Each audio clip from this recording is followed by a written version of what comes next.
Oh, oh, oh, oh,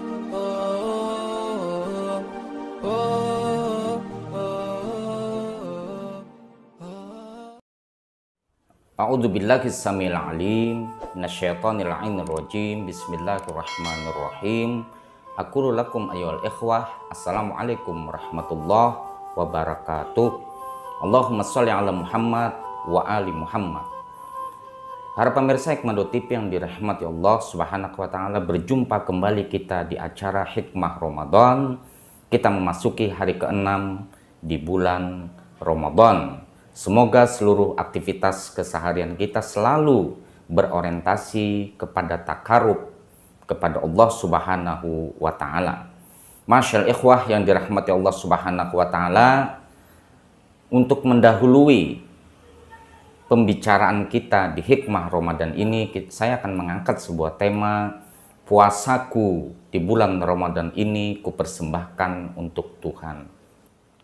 Masyaallah ikhwah yang dirahmati Allah Subhanahu wa taala, sebelum menyampaikan tentang tema ini, saya ingin memberikan sebuah ilustrasi cerita, di mana cerita ini memang pernah saya alami. Pada suatu majelis, salah satu dari jamaah majelis mencurahkan sebuah curahan hati terhadap saya. Ibu-ibu mencurahkan sebuah curahan hati kepada saya. Sebut saja nama ibu ini adalah Ibu Saili, di mana Ibu Saili ini sambil dengan menangis mengatakan kepada saya, "Wahai Ustadz, sesungguhnya saya bersedih." Memang terlihat butiran-butiran kesedihan di matanya, sampai meneteskan air matanya, karena ujar Ibu Saili ini, di bulan Ramadan ini saya tidak bisa berbuat apa-apa. Saya teringat dengan kampung halaman saya. Saya ini adalah seorang yang penuh dengan dosa, yang penuh dengan kesalahan-kesalahan. Saya melihat butiran-butiran kesedihan di mata Ibu Saili tersebut bukan bohongan. Mungkin kita banyak melihat para ustadz untuk membangkitkan emosi jamaahnya, kadang-kadang ustadz bisa merekayasa tangisannya, tetapi ternyata Ibu Saili ini memang sedang bersedih. Saya bertanya terhadap Ibu Saili ini, "Wahai ibu, mengapa engkau bersedih?" Ibu Saili ini mengatakan, "Di bulan Ramadan ini saya sangat bersedih sekali wahai Ustadz, dikarenakan Ustadz pernah mengatakan bahwa ketika bulan Ramadan ini Nabi Shallallahu Alaihi Wasallam beserta para sahabat beliau menghadapi dan menyambut bulan Ramadan ini dengan sebuah kegembiraan, dengan berkaca-kaca. Bahkan ada sebuah hadis Nabi yang disampaikan oleh Ustadz, jika sekiranya umatku itu mengetahui akan keutamaan bulan Ramadan, akan kemuliaan bulan agung ini, maka mereka akan meminta kepada Allah setiap tahunnya, sepanjang tahunnya itu adalah Ramadan. Dan itu wahai Ustadz, saya tidak bisa untuk melakukannya, karena ketika orang-orang yang saya lihat di bulan Ramadan ini menyambutnya dengan ibadah yang sangat luar biasa, mereka bisa menghatamkan Al-Quran, 1 khatam sampai dengan 3 khatam Al-Quranul Karim.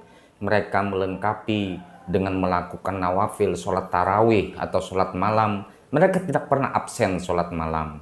Bahkan di malam Lailatul Qadar, mereka itu melaksanakan untuk beribadah di malam Lailatul Qadar tersebut. Hal itu ya Ustadz, saya tidak bisa untuk melakukannya. Bahkan sampai pada Idul Fitri, mereka bercerita kepada saya pengalaman-pengalaman spiritual mereka di bulan Ramadan, di mana mereka tidak ketinggalan untuk menghidupkan malam Ramadan dengan sholat malam, berdoa kepada Allah, dan membaca Al-Quran sampai mereka bisa mengkhatamkannya.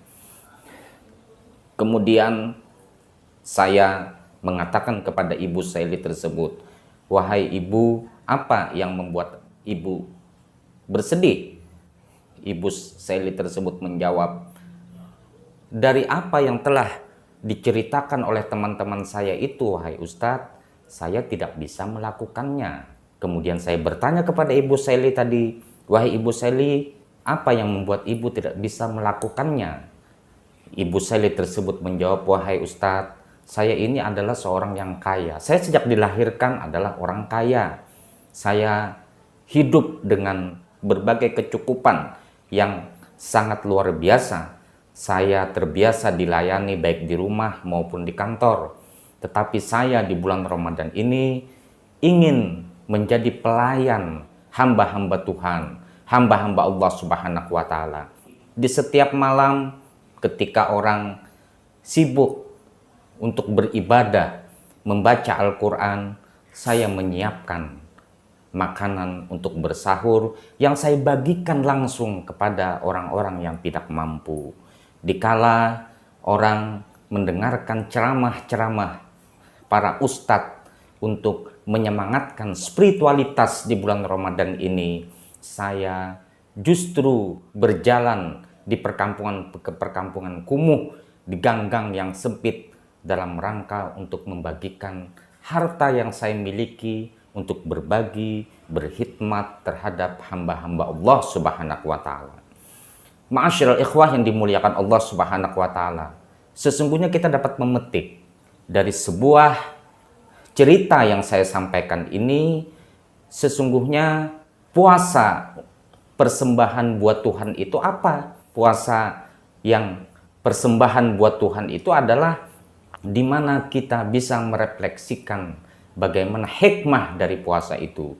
Imam Ali Ar-Ridha, cucu Rasulullah Shallallahu Alaihi Wasallam, mengatakan bahwa salah satu daripada hikmah Ramadan di mana orang kaya bisa merasakan laparnya orang-orang miskin, di mana orang yang berkecukupan bisa merasakan derita, tangisan, butiran-butiran air mata orang-orang yang tak berkecukupan, orang miskin, orang fakir, sehingga tersentuh hati orang kaya tersebut untuk membantu orang-orang miskin.